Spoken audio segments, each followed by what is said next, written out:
The right to marry is a fundamental right, and with those words from Justice Anthony Kennedy, history was made. Same-sex marriage becoming legal in all 50 states. A monumental ruling inside the highest court in the nation, coming just days before this. Pride Parade, New Yorkers taking to the streets every June since 1970. Before today, this now globally recognized vibrant explosion of color and sound had been largely a plea for equality. But today it became a celebration of it. From working in a job where you don't have to worry about being fired, stepping on a subway train and not having to worry about being bashed because of your identity. What really touches me is to think of all who have worked for so many years and who are not here to see this moment, this day, but they're with us.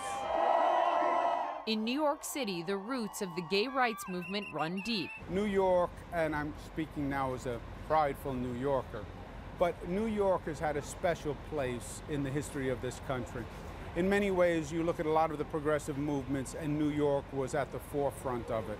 The Stonewall Inn, a building which was given landmark status, still stands as a reminder of the hurdles of generations past and the struggles still ahead. A lifestyle that is both perverse and dangerous.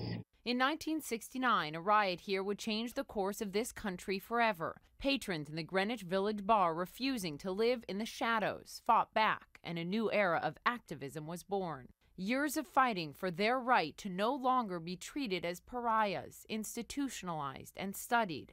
Finally paying off in 2003 when Massachusetts became the first state to legalize same-sex marriage. In 2011, New York followed, a charge led by New York Governor Andrew Cuomo.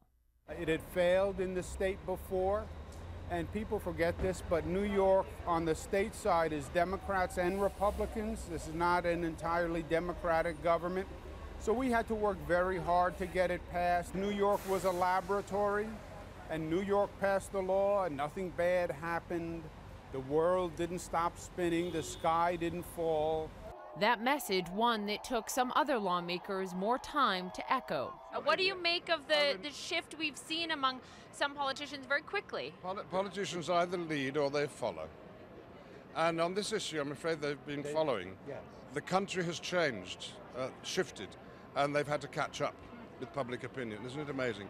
And now they're proud to be on the right side. Well, about time and wonderful. And we mustn't complain. And like many politicians in this country, Cuomo wasn't always an advocate of same-sex marriage. In 2006, the year he was elected New York's Attorney General, he had a change of heart. For you personally, a religious man as well, yes. I'm just very interested in your personal evolution when it happened for you that you made that change. I happen to be Roman Catholic. Catholics have their own rules on marriage. That's not what this is about.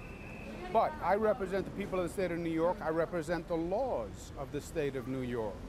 And I have taken an oath to equal treatment of all, and in the eyes of the law. Today, Governor Cuomo did something for the first time. He officiated a gay wedding. To love and to cherish. To love and to cherish. From this day forward. From this day forward. Till death do us part. Till death do us part. By the power recently vested in me by the state of New York, I now pronounce you married. Congratulations.